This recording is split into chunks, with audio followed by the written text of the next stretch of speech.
ਲੋਹੜੀ ਸਾਡਾ ਤਿਉਹਾਰ ਆ ਰਿਹਾ ਪੰਜਾਬ ਦਾ ਤੇ ਉਹਦੇ ਤੇ ਪਹਿਲੇ ਮੁਸ਼ਾਇਰਾ ਹੋਏਗਾ 2 ਵਜੇ ਔਰ ਜਿੰਨੇ ਵੀ ਦੋਸਤ ਸ਼ਾਇਦ ਤਸ਼ਰੀਫ ਲਿਆਉਣਗੇ ਖੁਸ਼ੀ ਹੋਏਗੀ ਮਾਣ ਬਖਸ਼ਣ। ਉਸ ਤੋਂ ਬਾਅਦ ਡਿਸਕਸ਼ਨ ਹੋਏਗੀ ਕਿ ਸਾਡੇ ਪੰਜਾਬ ਦੇ ਜਿਹੜੇ ਤਿਉਹਾਰ ਨੇ ਉਹਨਾਂ ਦੀ ਤਾਰੀਖੀ ਅਹਿਮੀਅਤ ਕੀ ਹੈ ਔਰ ਕਿਉਂ ਮਨਾਏ ਜਾਂਦੇ हैं और ਉਸ ਤੋਂ ਬਾਅਦ ਫਿਰ ਦੇਖ ਹੋਏਗਾ। तो ये पूरे दिन का एक फैसटिवल है, तमाम दोस्तों को होली की दावत है कि साहिब सदर की इजाजत नाल होली करे कि जदों वहमा ने घेरा पाया जदों वहमा ने घेरा पाया मैं धर्मां च जान गया।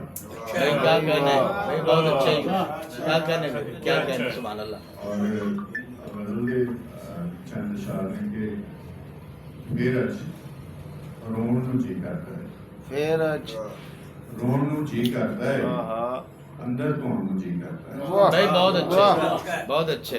फिर अज रोण नूं जी करता है, अंदर धोण नूं जी करता है, रूह नूं लगे होए बीबा जाड़े लाउण नूं जी करता है। बहुत अच्छे भाई, क्या कहना यूसुफ। रूह नूं लगे रूह नूं लगे होए बीबा जाड़े लाउण नूं जी करता है, ढाए लगी दिल दी बस्ती फिर वसाउण नूं जी करता है। बहुत अच्छे बहुत अच्छे बहुत लगी दिल दी बस्ती फिर वसाउण फिर वसाउण नूं जी करता है।